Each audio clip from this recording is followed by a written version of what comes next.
Hello, good morning, नमस्कार। आप सभी स्टूडेंट का नीब इंस्टीट्यूट के इस प्लेटफॉर्म पे मैं अनिल बहुत बहुत स्वागत करता हूं। आज के इस वीडियो लेक्चर्स में हम इंडियन हिस्ट्री की क्लास नंबर 23 को डिस्कस करेंगे। इस क्लास को कंटिन्यू करने से पहले उन सभी स्टूडेंट के लिए एक मैसेज जो कि फर्स्ट टाइम इस वीडियो लेक्चर्स को देख रहे हो। ये जितने भी वीडियो लेक्चर्स आपको नीब इंस्टीट्यूट के प्लेटफॉर्म पे मिलते हैं वो सारे के सारे पेड हैं। अगर आप में से कोई स्टूडेंट अपने पूरे सिलेबस को कंटिन्यू करना चाहता है या अपने पूरे सिलेबस को ख़त्म करना चाहता है तो आप हमारे ऑनलाइन कोर्स को ज्वाइन कर सकते हो। ऑनलाइन कोर्स को ज्वाइन कैसे किया जाए वो सारी चीज़ें नीचे डिस्क्रिप्शन लिस्ट में एक लिंक रहेगा, उसमें सब कुछ बताया गया है। अगर आपको तब भी कुछ समझ ना जाए, अगर आपका कोई डाउट रहता है, आपको कोई इन्फॉर्मेशन चाहिए होगी हमारे से, तो आप हमारे दिए गए कॉन्टैक्ट नंबर 9459802085 पे कॉल भी कर सकते हो। क्लियर है? तो चले आज की इस क्लास में हम अपने जो नेक्स्ट टॉपिक है उसको डिस्कस करते हैं। देखो जी, हमारा जो लास्ट लेक्चर्स था उसमें हमने बढ़िया से नंदवंश के बारे में डिस्कस करा, जिसमें आपके पास एक नंबर 1 पे नंदवंश के संस्थापक चलते हैं महापद्मानंद। महापद्मानंद के बाद आपके पास आते हैं धनानंद। क्लियर थी ये चीजें? अब जी, धनानंद किस तरह के व्यक्तित्व का व्यक्ति था? अगर हम देखें तो वो भोग विलास में हमेशा मस्त रहा था। वहां की प्रजा एक तरह से कर के बोझ से दबी हुई थी। उसी टाइम आपके पास चाणक्यों और जो आपके पास धनानंद था उनके बीच में एक तरह से विवाद या एक तरह से तनाव बढ़ जाता है। क्लियर है? उसी में चाणक्य कसम खाता है कि मैं धनानंद को हराऊंगा, तब तक मैं चैन से नहीं बैठूंगा।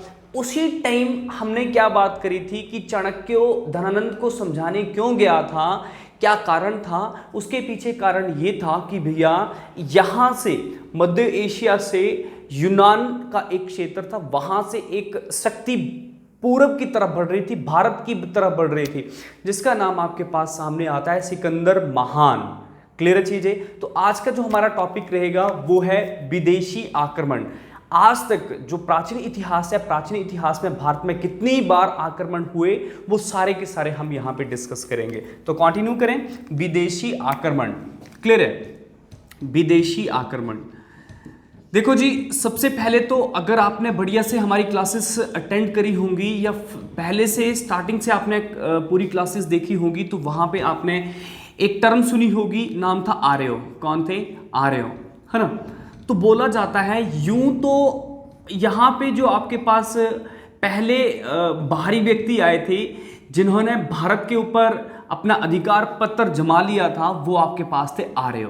क्लियर है? ये बहुत सी कम आपके पास किताबें हैं जिनमें आर्यों का नाम आता है। रियलिटी में जो आपके पास नाम चलता है वो किसका चलता है? एक ईरानी आक्रमणकारी और एक आपके पास था आक्रमणकारी और एक आपके पास था यूनानी आक्रमणकारी। नंबर 2 पे यूनानी आक्रमणकारी। क्लियर है चीजें? तो भैया ये हमें बढ़िया से पढ़ना है। आर्यों को हम बढ़िया से डिस्कस कर चुके हैं, जिसमें हमने 3 से 4 लेक्चर्स पूरे के पूरे आर्यों को समर्पित कर दिए हैं। क्लियर है चीजें? समझ आ रही है चीजें? हाँ, देखो आर्यों को हम क्यों नहीं ज़्यादा यहाँ पे आगे लेके आते हैं विदेशी आक्रमण में, क्योंकि भैया ये यहाँ पे आए थे पर इन्होंने कुछ खास एक तरह से, है ना, दिक्कतें नहीं दिए थे। बेशक मान सकते हैं कि यहाँ आर्यों के आने से भारत में बहुत से बदलाव हुए थे। भैया यही है ना जिनके कारण जाति प्रथा स्टार्ट हो गई थी, जिनके कारण आपके पास जो यहाँ के अनार्य थे, जो भारत के लोकल लोग थे, उनको अनार्य दसु कहा गया। पर बोला गया कि यहाँ पे फिर भी हम इनको विदेशी आक्रमण में ज़्यादा काउंट नहीं करते हैं। जितने भी हमारे एग्जाम होते हैं उसमें या तो आपसे ईरानी आक्रमण के बारे में बात होती है या तो फिर आपके पास यूनानी आक्रमण के बारे में बात होती है। तो हम आर्यों को यहाँ पे छोड़ देंगे क्योंकि आर्यों को हम पढ़ चुके हैं। अब जी, विदेशी आक्रमण हुए आपके पास हमारी बुक्स के अकॉर्डिंग पहला जो विदेशी आक्रमण हुआ था वो था ईरानी आक्रमण। कौन सा था? ईरानी आक्रमण। वैसे तो हम सिकंदर के बारे में पढ़ेंगे, पर सिकंदर को पढ़ने के लिए हमें ईरानी आक्रमणकारियों के बारे में बात करनी पड़ेगी। उसके बाद आपके पास यहाँ पे चलता है यूनानी आक्रमणकारी। आक्रमणकारी, सही है। तो बोला जाता है कि यहाँ पे ये ईरानी आक्रमण है, ये भारत में लगभग 516 ईसा पूर्व पहले हुआ था। कब? 516 ईसा पूर्व पहले हुआ था। अगर मैं यूनानी आक्रमण की बात करूं तो ये 326 ईसा पूर्व में हुआ था। कब हुआ था? 326 ईसा पूर्व में हुआ था। तो आज के इस लेक्चर्स में हम इन दोनों को बढ़िया से समझेंगे, ईरानी आक्रमणकारी और एक यूनानी आक्रमणकारी कौन थे जिन्होंने भारत पे आक्रमण करा, उससे क्या क्या भारत में प्रभाव पड़ते हैं, वो सारी चीजें हम देखेंगे। देखो जी, ईरान कहाँ का आपके पास एक देश है, क्लियर है। यहाँ पे अगर मैं बात करूं, यहाँ पे ये इंडिया है, ये क्षेत्र, ये वाला क्षेत्र मान लो इंडिया है, तो यहाँ जैसे आपके पास कौन था? ईरान। क्लियर है चीजें? मिस्र, ईरान, इराक, यूनान सब आपने पढ़ा होगा, है ना। तो यहाँ पे क्या था? ईरान की तरफ से आपके पास यहाँ से चलता है, नाम था दारा प्रथम, लिख लेना। दारा प्रथम ने पहली बार भारत पे आक्रमण करके भारत पे विजय हासिल करी, और इन्हीं दारा प्रथम को हम डेरियस प्रथम का नाम भी देते हैं। डेरियस प्रथम, क्लियर है, डेरियस प्रथम का नाम भी देते हैं। भैया हम इन चीज़ों के बारे में पढ़ रहे हैं। भैया 516 ईसा पूर्व की बात हो रही है, मतलब आज से लाखों वर्षों पहले की बातें हो रही हैं, है ना। तो बोला जा रहा है इस समय में तो हमें कोई भी जानकारी वैसे तो नहीं मिल सकती ना, कि नहीं इस समय का कोई व्यक्ति अभी तक भी जिंदा है तो हमें वो सारी घटनाओं के बारे में बता रहा होगा। तो इसके पीछे सोर्सेज क्या हैं, स्रोत क्या है, कहाँ से हमें पता चलता है दारा प्रथम यहाँ पे भारत पे पहला आक्रमणकारी था जिसने भारत के हिस्सों को जीत लिया था, वो कहाँ से पता चलता है? तो यहाँ पे लिख लेना, सबसे पहले लिखना हिस्टोरिका एक पुस्तक है जिसकी रचना या जिसको लिखा किसने है, वो नाम है हेरोडोटस।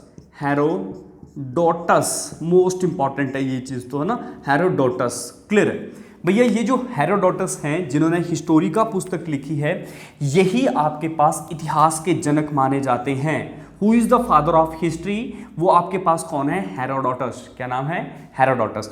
हेरोडोटस की एक पुस्तिका है, नाम है हिस्टोरिका में लिखा गया है कि जो दारा प्रथम था, दारा प्रथम ने भारत के पश्चिमी क्षेत्रों को, भारत का पश्चिमी क्षेत्र कौन सा हुआ? भारत, मैं यहाँ पे छोटा सा आपके पास नक्शा बना रहा हूँ भारत का, जिसमें हमें थोड़ा सा समझ आ जाए कि भारत का पूर्वी और पश्चिमी क्षेत्र कौन सा है। क्लियर है? वैसे तो आप लोगों को आइडिया हो ही चुका है क्योंकि हमने हमेशा मैप के थ्रू ही चीज़ों को देखा है ना। तो ये आपके पास भारत है भैया। जहाँ से सूर्य उदय होता है उस क्षेत्र को हम क्या बोलते हैं? पूर्व, और जहाँ से सूर्य अस्त हो जाता है उसको हम बोलते हैं पश्चिम। ये पूर्व है, ये पश्चिम है भैया। ये क्या है? पश्चिम है, सही है ना। तो बोला जाता है कि यहाँ पे इस हिस्टोरिका में क्या लिखा गया है, इस हिस्टोरिका पत्रिका में या हिस्टोरिका बुक में लिखा गया है, जो दारा प्रथम था उसने ईरानियों की तरफ से भारत पे आक्रमण करा था, और भारत के किस क्षेत्र को उसने जीत लिया था? ये जो पश्चिमोत्तर क्षेत्र है भारत का, यहाँ पे आपके पास जो गंधार महाजनपद था, कौन सा महाजनपद था भैया? यहाँ पे गंधार महाजनपद था। यहाँ पे तक्षशिला, या फिर यहाँ पे कंबोज लिखना ऊपर और यहाँ पे लिखना नीचे गांधार, है ना। यहाँ पे गांधार, जिन्होंने पहले की क्लासेस लगाई हैं उनको पता है ये कैसे महाजनपद हैं।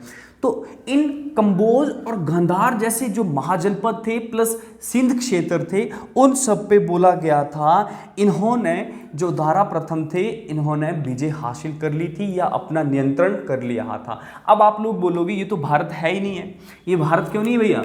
अगर मैं इस लाइन की बात करूं, ये तो 1947 में खींची गई थी ना, 15 अगस्त 1900 या 14 अगस्त 1947 में आपके पास ये खींची गई थी जब भारत और पाकिस्तान दो अलग बने थे।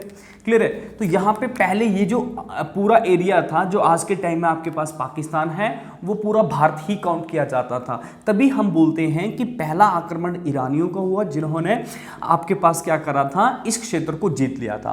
क्लियर है? अब कुछ अभिलेख भी हैं, ये इतना इंपॉर्टेंट नहीं है, जब आप हायर स्टडी करोगे तब आपको ये पढ़ना पड़ता है अभिलेख के बारे में।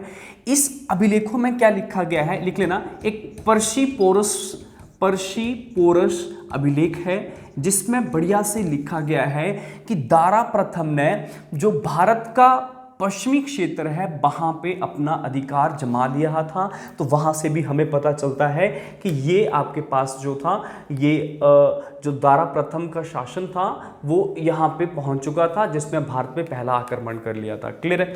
अब जी इसमें आप नोट बना के लिख लेना। बोला जाता है दारा प्रथम से पहले यहाँ पे कोई आया था जिसने क्या करा था, ये यहाँ पे आक्रमण करा था, जिनका नाम क्या था, यहाँ पे लिखना आप साइरस द्वितीय। सबसे पहले बोला जाता है साइरस द्वितीय, साइरस इस तरह से नाम है, साइरस द्वितीय, ये साइरस सेकंड था, शासक का नाम है ये, है ना। साइरस सेकंड ईरान को रिप्रेजेंट कर रहा था, ईरान का जो आपके पास साम्राज्य था उसको रिप्रेजेंट कर रहा था। इसने सबसे पहले सोचा था कि मैं भारत पे आक्रमण करूंगा। जब इसने आक्रमण करा उसको असफलता हासिल हुई। क्या हासिल हुआ था? असफलता हासिल हुई।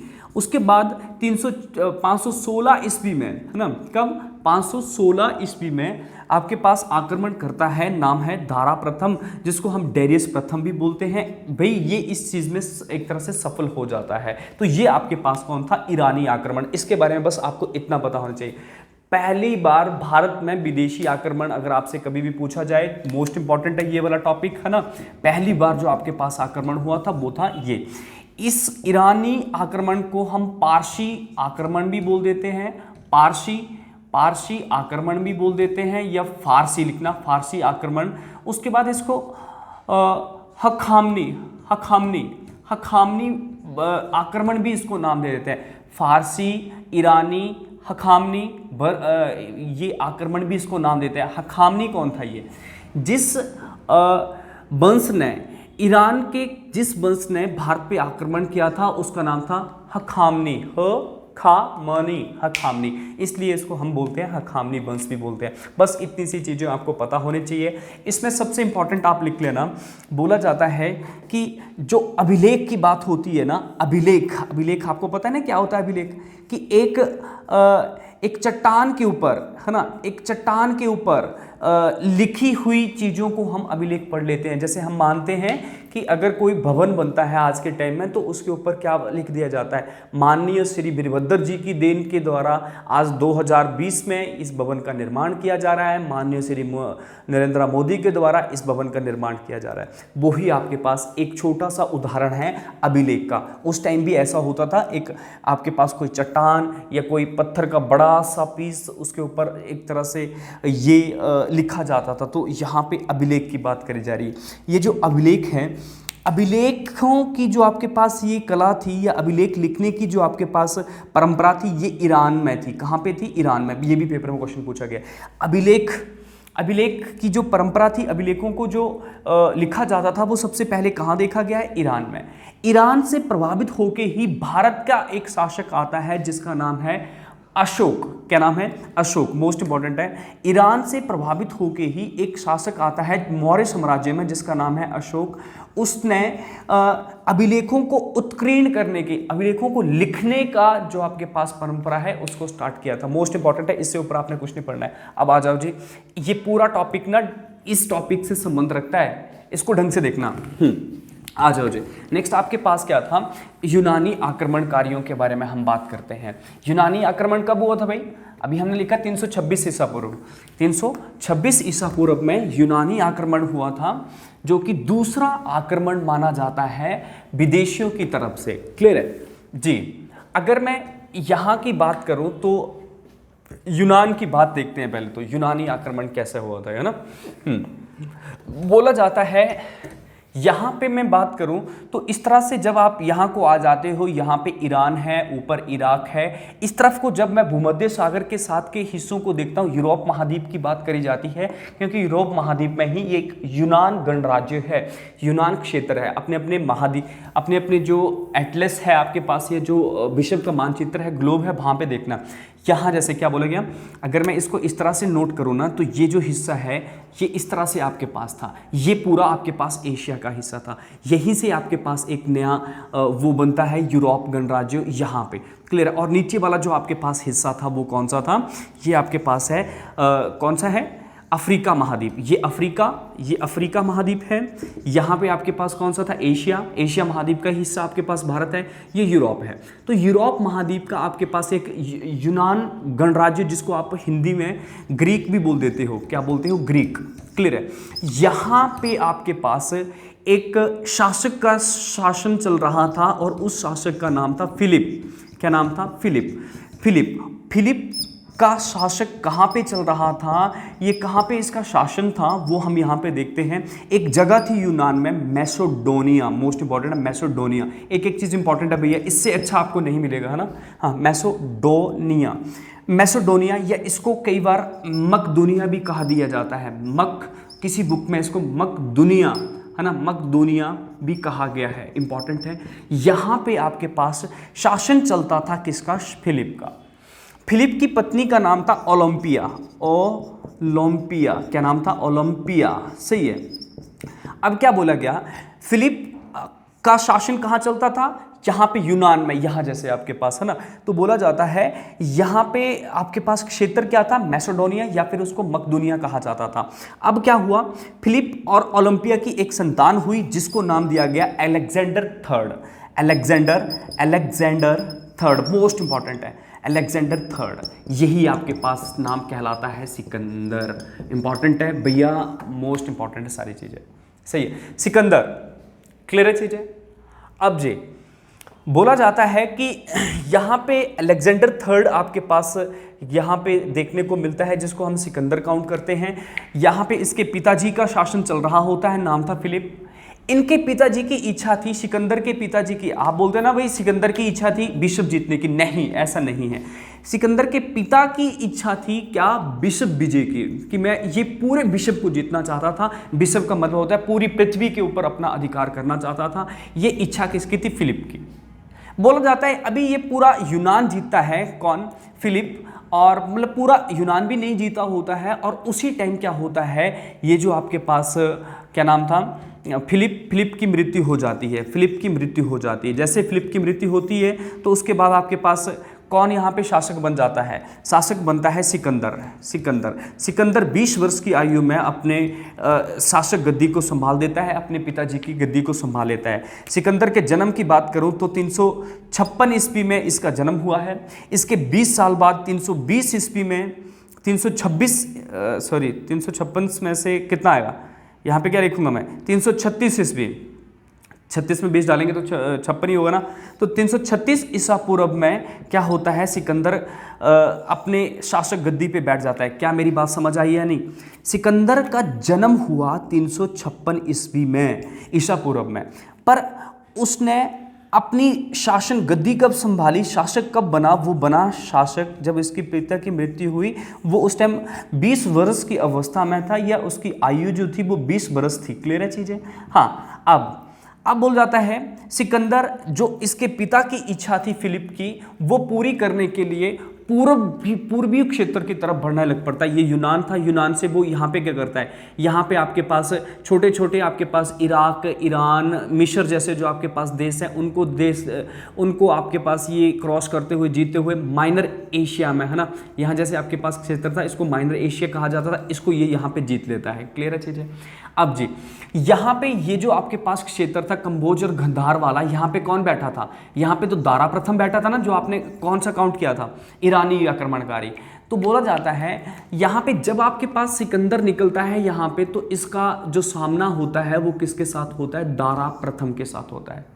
दारा प्रथम नहीं बोलेंगे, अब ये टाइम चल पड़ा था दारा तृतीय का। दारा प्रथम तो मर गया है ना भाई, क्योंकि वो तो 300 कब आया था, 516 में आया था ना आपके पास दारा प्रथम, है ना। तो 516 से आप काउंट करो, बोला 356, लगभग 200 से 250 साल हो चुके हैं। तो यहाँ पे आपके पास तीसरा शासक आ चुका था, दारा प्रथम, जिसको ना दारा तृतीय जिसको नाम दे रहे हैं। दारा तृतीय का सामना होता है सिकंदर के साथ। दारा तृतीय की जो आपके पास सेना थी लगभग 20 से 40 गुना अधिक थी, 20 से 40 गुना शक्ति थी किसमें, दारा तृतीय की, सिकंदर से। फिर भी सिकंदर ने एक डट के दारा तृतीय का सामना किया और दारा तृतीय को यहाँ पे मात दे दी। क्या बोला गया, दारा तृतीय को मात दे दी। जैसे दारा तृतीय को मात दी जाती है तो ये जो आपके पास क्षेत्र है इसको हम बोलते हैं अफगानिस्तान। क्या बोलते हैं, अफगानिस्तान। अफगानिस्तान पे एक आपके पास पर्वत है जिसका नाम है कुश हिंदकुश पर्वत, क्या नाम है, हिंदकुश पर्वत। हिंदकुश पर्वत पे आपके पास अधिकार कर लेता है कौन, अलेक्जेंडर तृतीय। जब ये दारा तृतीय को हराता है ना सिकंदर, जब लिख लेना दारा तृतीय को हराएगा, उसी टाइम इसको नाम दिया जाता है सिकंदर द महान या Alexander the great. Alexander the great है ना, इसके नाम के साथ जो महान लगता है अलेक्जेंडर द ग्रेट। इंपॉर्टेंट है ना, समझ आ रही चीजें, कितने अच्छी तरीके से हम सिकंदर को समझ रहे हैं। कहाँ से चला ये, यहाँ से चला, यूनान को जीता, उसके बाद फिलिप की मृत्यु होगी, उसके बाद उसका जन्म तिथि भी पड़ी, उसकी जो शासक बनने की तिथि है वो भी हमने पढ़ी है। अब ये क्या करता है भाई, हमारे भारत में पहुँचने के लिए ये लगभग 5 साल लगा देता है, 3 साल लगा देता है, कितना 10 साल लगा देता है, और 326 में ये दारा तृतीय के साथ भिड़ता है। यहाँ पे जब वो आक्रमण करता है तो वो आपके पास कौन सा टाइम था, 326 ईसा पूर्व। तभी पूछा जाता है सिकंदर ने भारत में कब आक्रमण करा, ये तिथि चलती है उस टाइम। बोला गया 20 साल बाद जन्म के वो शासक बना, उसके 10 साल बाद उसने भारत पे आक्रमण कर दिया था, जिसमें दारा तृतीय को उसने हरा दिया था। क्लियर है चीज़ें, हिंदकुश पर्वतमाला पे या उसने हिंदकुश पर्वत पे उसने अपना अधिकार जमा लिया था। इतनी चीज़ें समझ आ चुकी हैं, मैं क्लियर करूँ सब कुछ, जल्दी से आ जाओ। नेक्स्ट क्वेश्चन आपके पास इंपॉर्टेंट क्या है, बोल जाता है एक सिकंदर का गुरु था, है ना, जैसे चंद्रगुप्त मौर्य का गुरु हमने पढ़ा चाणक्य, उसी तरह से सिकंदर का एक गुरु था, वो हमें पढ़ना पड़ेगा। बहुत बार पेपर में पूछा गया है, एक बार आप सिकंदर को यहाँ से ना पढ़ लेना, गारंटी की बात है, जो मर्जी पेपर दे देना आप, चाहे स्टेट पीएससी का एग्जाम दे देना, HAS वगैरह या किसी भी स्टेट की जो आप पब्लिक सर्विस कमीशन की तैयारी कर रहे होंगे, कभी भी पेपर में क्वेश्चन गलत नहीं होगा, है ना। बस शर्त ये कि आपको पढ़ाई करनी पड़ेगी अच्छे से। हाँ जी, तो ये आपके पास कुछ इस तरह से हमारी डायग्राम थी भारत की, जिसको हमने सिकंदर के लिए, सिकंदर को समझने के लिए ड्रॉ किया था। मैं ये मान सकता हूँ कि हमारी डायग्राम कुछ अच्छी नहीं बनती है, पर इससे आपको कोई दिक्कत नहीं होनी चाहिए। क्यों?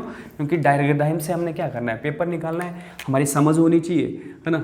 डायग्राम तो कभी नहीं बोला जाएगा ना, आप भारत का नक्शा बना दो, मानचित्र बना दो, हमें पेंटिंग ढूंढने करनी है। हाँ आ जाओ। अब जी यहाँ पे थोड़ा सा आप ऐसे देखना, ये आपके पास एक नदी चलती, कौन सी, जल्दी बोलना जल्दी, सिंधु नदी, सिंध नदी, जिसको आप बोलते हैं इंडस रिवर। क्या बोलते हैं इसको, इंडस रिवर, सही है, इंडस रिवर। ये आपके पास 6 सहायक नदियाँ हैं इसकी, जिनमें आपके पास सरस्वती भी आती है, पर हम यहाँ पे जो दिखाई देती हैं उन्हीं की बात करेंगे। यहाँ से जम्मू कश्मीर के शेषनाग से आपके पास एक नदी चलती है, जिसको हम झेलम नदी बोलते हैं। ये कौन सी नदी, जल्दी लिखो, झेलम नदी, है ना। उसके बाद झेलम नदी के बाद यहाँ जैसे से चलती है चिनाब नदी। चिनाब नदी कौन सी नदी है, ये चिनाब नदी, सही है।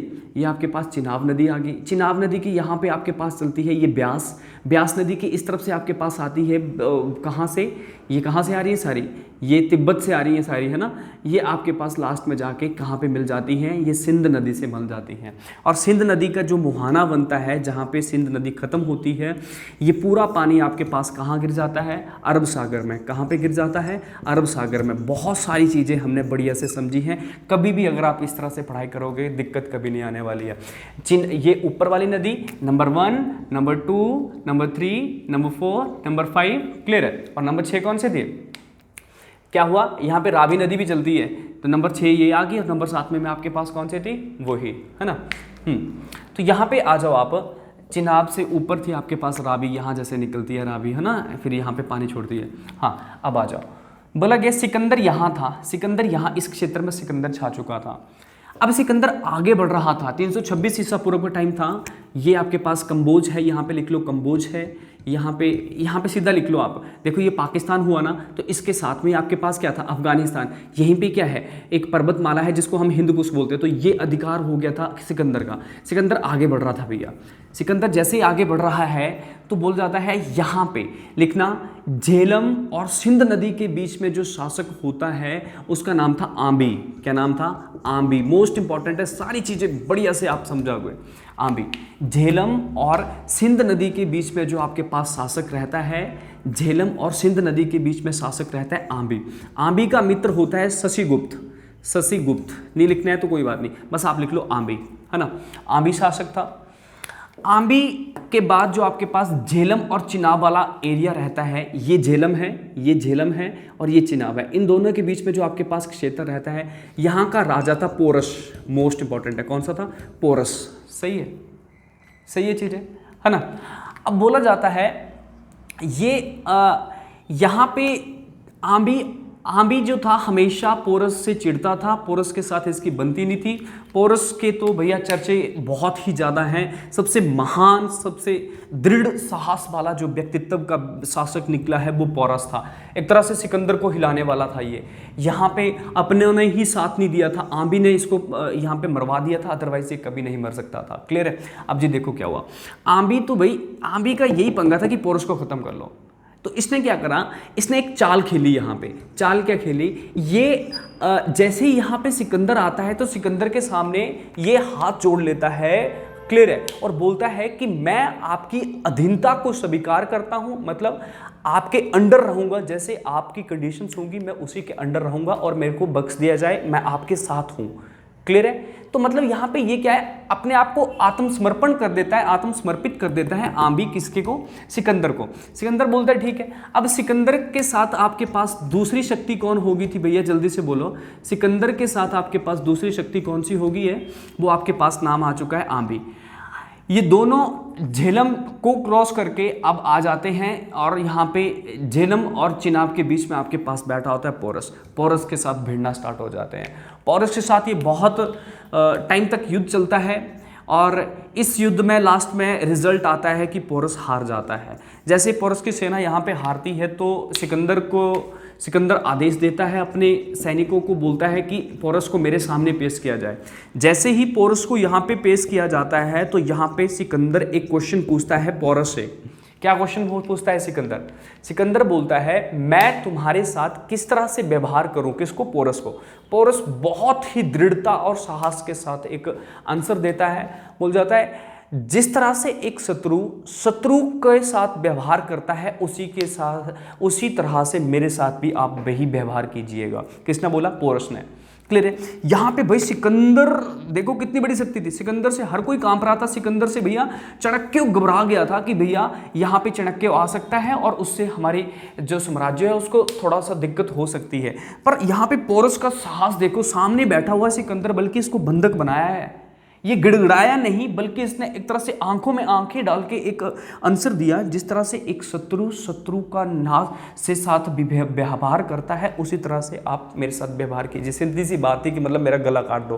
क्लियर है। यहाँ पे सिकंदर बहुत प्रभावित होता है इससे और इसके इसी संकल्प, इसी साहस को देखते हुए सिकंदर पोरस को छोड़ देता है। बहुत प्रभावित होता है, छोड़ देता है।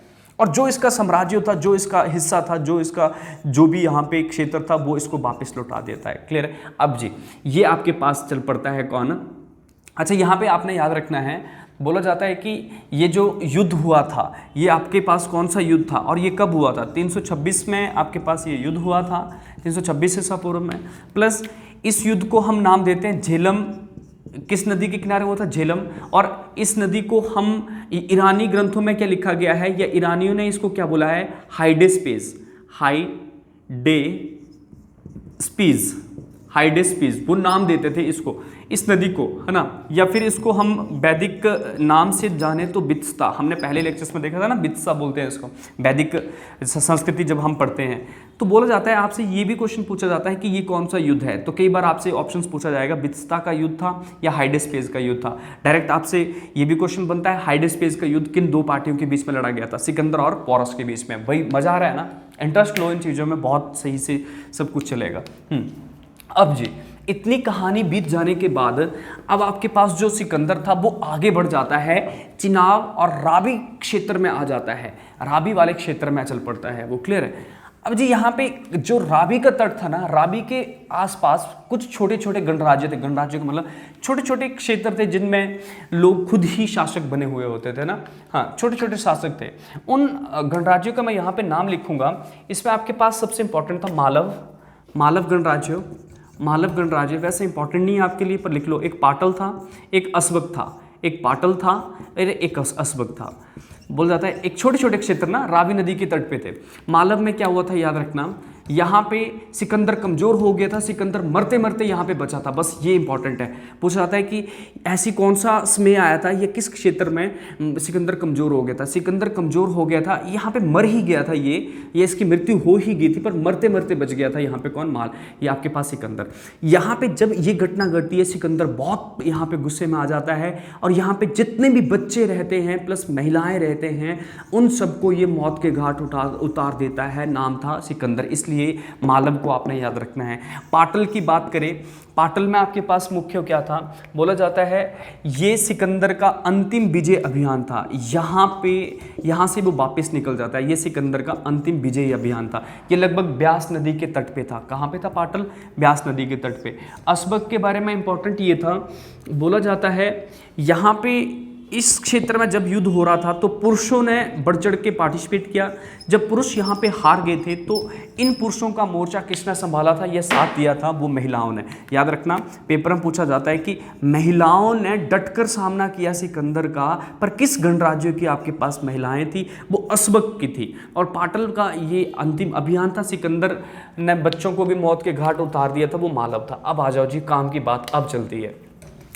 अब उसने, भाई सिकंदर तो बहुत ही खतरनाक था ना, देखो कब वो चला था, थोड़ा सा एनालिसिस भी करो ना चीज़ों को, ये रटनी नहीं चीज़ें। कब से जन्म कब होता है उसका देखना, यहाँ पे लिखा था सिकंदर का जन्म = 356 ईसा पूर्व। क्लियर है।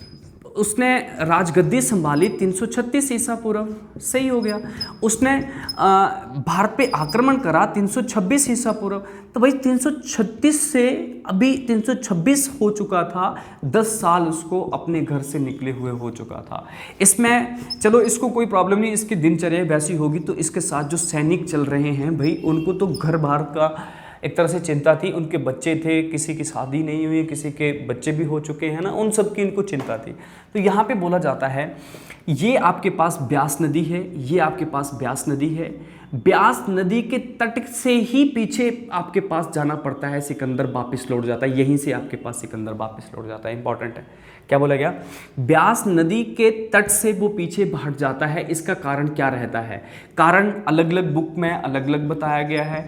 इसमें बोला जाता है, ऐसा भी माना जाता है कि चाणक्य की ये रणनीति थी। चाणक्य ने क्या कसम खा के रखी थी, मैं धनानंद को खुद हराऊंगा। ये ब्यास नदी के बाद यहाँ पे मगध था ना, यहाँ पे किसका आपके पास हुकूमत थी, यहाँ पे था वो धनानंद।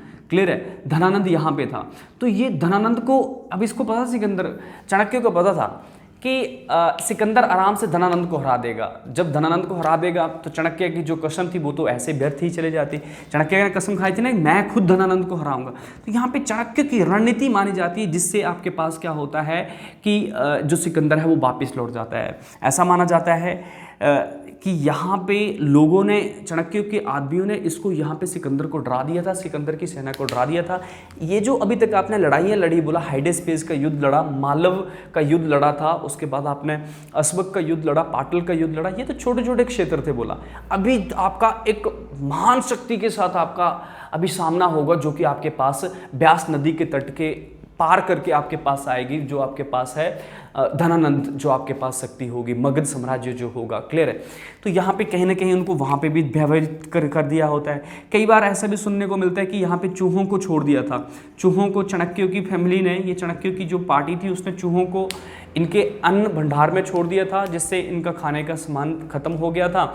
उसके बाद सिकंदर को झुकना पड़ा था। सिकंदर अपने सैनिकों के आगे झुक जाता है। भाई सिकंदर के सैनिक मना कर देते हैं कि हम आगे नहीं बढ़ेंगे, हम वापस चले जाएंगे।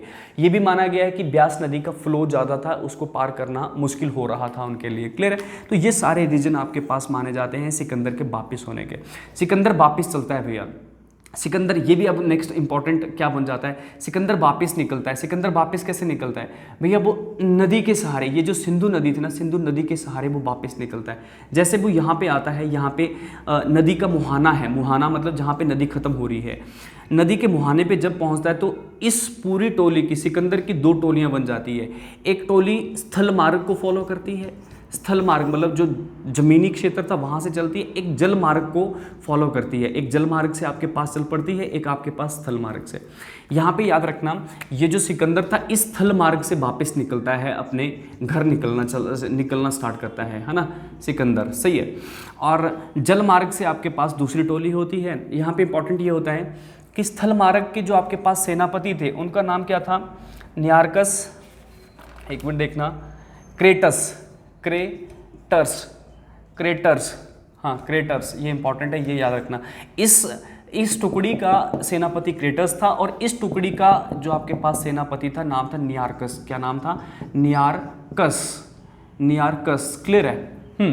तो अब ये चलता है, जैसे ये निकलता चलता है, एक लगभग 323 ईसा पूर्व, 323 है ना, 323 ईसा पूर्व का टाइम चल पड़ता है। और यहाँ पे क्या बोला जाता है, यहाँ पे पहुँचते पहुँचते ये जब इराक में पहुँचता है तो इराक में एक शहर है, नाम है बेबीलोन। यहाँ पे पहुँचते पहुँचते इसको 323 ईसा पूर्व का टाइम हो चुका था। क्लियर है? ये आया कब था? 326 में इसने क्या करा, यहाँ पे इस तरह से आक्रमण करा। उसके बाद 2-2.5 साल हो चुके थे। उसके बाद यहाँ पे इराक में ये पहुँचा, शहर था बेबीलोन। एक चीज़ इंपॉर्टेंट है, बेबीलोन में इसकी टाइफाइड जैसे एक गंभीर रोग के कारण मृत्यु हो जाती है। मोस्ट इंपॉर्टेंट है, सिकंदर एंड। क्लियर है? इससे अच्छा सिकंदर के बारे में मेरे को नहीं लगता कि कहीं और आपको मिल पाएगा। हो सकता है मिल भी पाए, पर मेरी कोशिश ये रही कि आपको बढ़िया से सारी चीज़ें बढ़िया से समझाई जाएं और जितना भी ये टॉपिक है वो आपके लिए इंटरेस्टेड बने। और एक लिमिटेड टाइम में हमारा एक प्रिंसिपल है, हम एक प्रिंसिपल के ऊपर काम करते हैं हमेशा, फालतू की बातें ज़्यादा नहीं करते। मतलब हमारा क्या प्रिंसिपल है, मैक्सिमम टॉपिक को मिनिमम टाइम में ख़त्म करने की हमारी कोशिश रहती है। मतलब बहुत ज़्यादा सिलेबस एक कम समय में हम ख़त्म करने की कोशिश करते हैं, प्लस एक अच्छे कंटेंट के साथ हम इन सारी चीज़ों को काम ख़त्म करते हैं। क्लियर है? अब जी, जब बेबीलोन में 323 ईसा पूर्व में आपके पास मृत्यु होती है तो उसके बाद यहाँ पे अपने जो सैनिक थे उनसे ये कह के जाता है, जब मेरी मृत्यु होगी उस टाइम जब मेरा जनाजा जा रहा होगा, जनाजा मतलब जब डेड बॉडी को लेके जाते हैं 4 कंधों पे, तो उस टाइम मेरे हाथ ना खुले रहने चाहिए, मेरे हाथ खुले होने चाहिए, जिससे लोगों को ये पता चल पाए जिसने पूरी उम्र पूरी ज़िंदगी अपनी धन दौलत कमाने में लगा दी, सारी बहुत मतलब करोड़ों की उसके पास धन दौलत है, उसने पता नहीं कितनी लूटपाट करी, कितनी युद्ध जीते, कितना क्या करा, फिर भी मैं खाली हाथ जा रहा हूँ। तो मतलब वो सीधा सा मैसेज ये देता है कि धन दौलत उतनी ही कमाओ जितना आप उसका यूज़ कर पाओ। मतलब ऐसा नहीं कि आप सारे काम काज, आप सारे जो बंधन हैं उन सबको छोड़ के आप पैसे में ही लग जाओ। ये आपके पास मैसेज देता है कौन? आपके पास नाम था सिकंदर। क्लियर है? सिकंदर के बारे में सबसे लास्ट जो क्वेश्चन आपसे पूछा जाएगा वो ये है, सिकंदर भारत में कितने टाइम तक रहा? 19 महीने या 19 माह। क्लियर है? आप रख सकते हो लगभग 2 साल तक वो भारत में रहा था। उसकी मृत्यु कब होगी है? 323 ईसा पूर्व में जब वो इराक पहुंचा था तब उसकी मृत्यु होगी। आज के लिए काफ़ी है। अगर ये वीडियो लेक्चर्स आपको पसंद आता है तो इसको ज़रूर शेयर कीजिएगा और ज़्यादा से ज़्यादा जो आपके फ्रेंड्स हैं, ग्रुप हैं, उनमें आप इस चीज़ को शेयर कीजिएगा। Thank you. मिलते हैं नेक्स्ट वीडियो में। धन्यवाद।